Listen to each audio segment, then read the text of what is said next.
Ambassador Khalid Mahmood, Chairman, Institute of Strategic Studies, Islamabad, Ambassador Azaz Ahmed Chaudhry, Director General of the Institute. Ladies and gentlemen, Assalamu alaikum and good afternoon.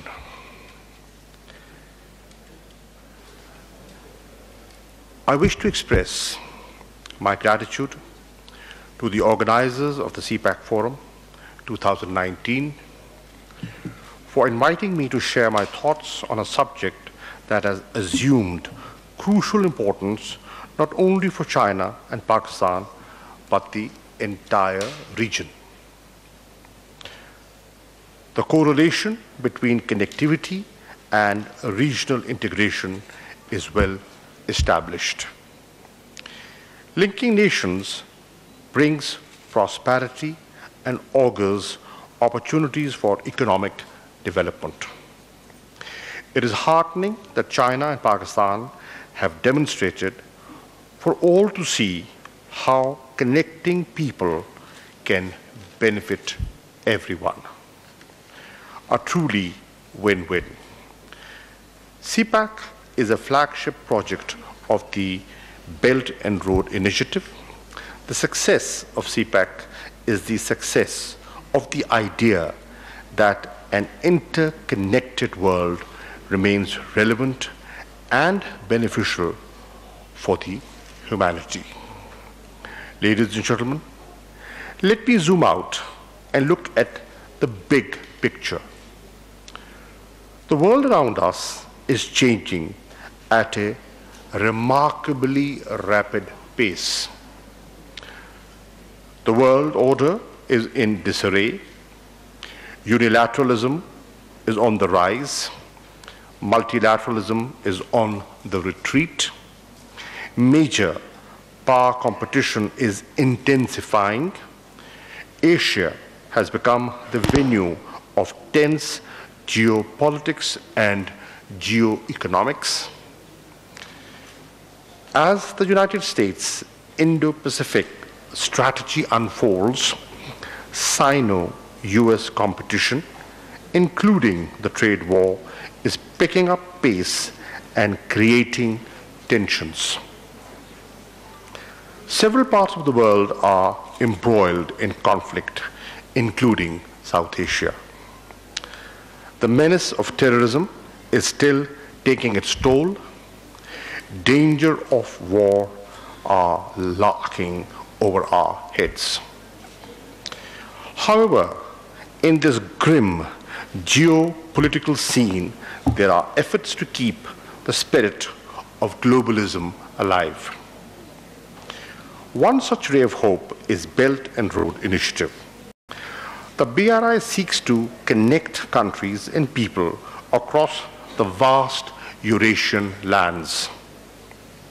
This is a laudable initiative for which President Xi and the leadership of China deserve full commendation.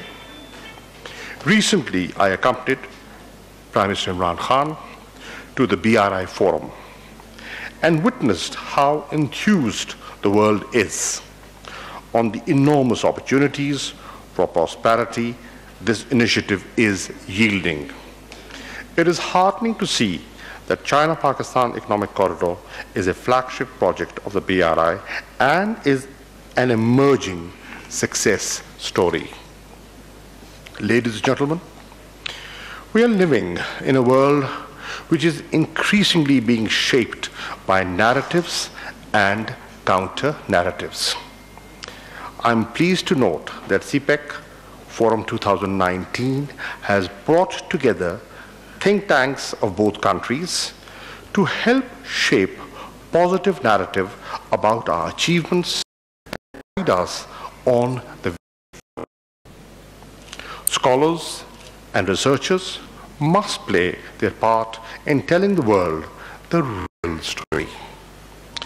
The Chinese Academy of Social Sciences and Pakistan's Institute of Strategic Studies are well placed to lead such an effort.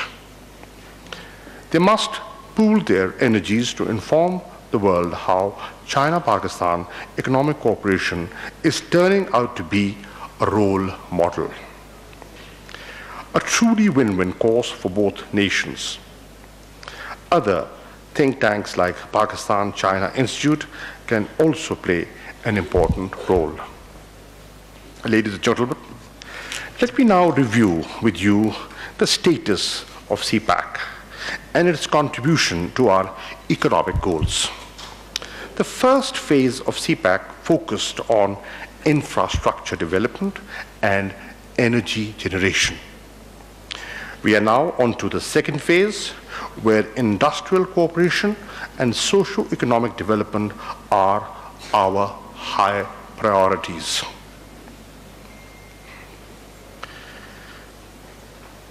We are working on economic zones which will facilitate industrial cooperation and joint ventures. I'm glad that the second segment of this forum is a business dialogue, for which scores of Chinese businessmen have traveled to Pakistan. We need more of such efforts to bring our business communities together. Our government is fully committed to ensuring that all projects and initiatives under CPAC succeed and deliver their expected results. A large number of countries can see and appreciate the benefits that CPAC would bring to the whole region. However, some countries may not be happy due to the geopolitics surrounding our region. They seek to create confusion about various aspects of the project. Earlier, they used to say that this would not benefit the people of all parts of Pakistan. When this turned out to be untrue, they speculated that Pakistani labor force would not be optimally employed in these projects. This also did not hold water. And now they talk about the so-called debt trap. This has been clarified at high levels by both countries that Chinese projects are mostly B2B commercial deals, with some projects in the public sector. When one looks at the figures, the loans relating to CPAC projects are marginal in the overall debt profile of Pakistan.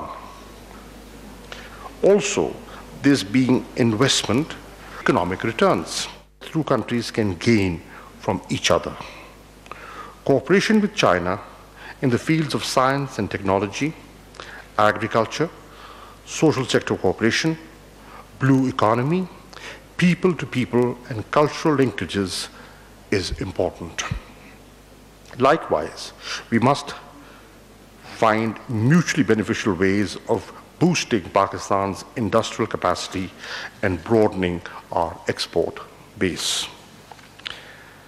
As our founder, Quaid-e-Azam Muhammad Ali Jinnah said, it is only with united effort and faith in our destiny that we shall be able to translate the Pakistan of our dreams into reality. We are determined and confident of our success, inshallah. I once again congratulate Institute of Strategic Studies, Chinese Academy of Social Sciences, and other organizers, and wish them every success in their future programs. Ladies and gentlemen, as the Director General has said, that you've had two sessions, and tomorrow perhaps you're having a business dialogue. To me, this is very important. The vision is clear. The leadership on both sides has clarity that this is a game changer.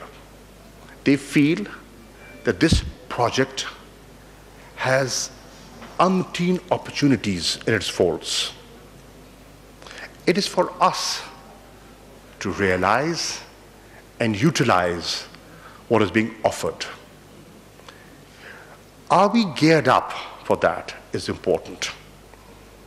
Are we mentally, are we institutionally linked? Do we have the capacity? Is equally important. Nobody's questioning the idea. Nobody's questioning the vision. And there are a lot of people who are not entirely comfortable with this new linkage, this new economic linkage that is taking place. And for obvious reasons, I do not have to deliberate on that. People in this room understand what I'm saying. So there will always be narratives. They will always create doubts and confusion. We have to believe what we are doing. We have to understand that what we are doing is mutually beneficial for not just China and Pakistan. Obviously, we stand to gain, but the region stands to gain. Wherever I have been, I have always invited investors from all over the world. I'm coming from United Kingdom, and I had a meeting with the Foreign Secretary, Mr. Jeremy Hunt, yesterday, and we talked about CPEC. We talked about the economic corridor, the opportunities. And I said, this is not China-Pakistan specific. You're welcome. British investment is welcome in the special economic zones that are being developed. We are inviting everyone. This is not a closed door policy. It's open-ended. It's an idea that will keep evolving. Let us give President Xi the credit for sowing the seed, for laying the foundation for the development, particularly of this backward region. And backward areas, marginalized areas of Pakistan, Balochistan. You know, just imagine Gwadar becoming a hub of economic and trade activity. Look at the hidden opportunities for people of Balochistan in that. So, at the conceptual level, I see no issue. What we need to do is create linkages between businesses. And that is why I think the business dialogue that you're going to have tomorrow is extremely important.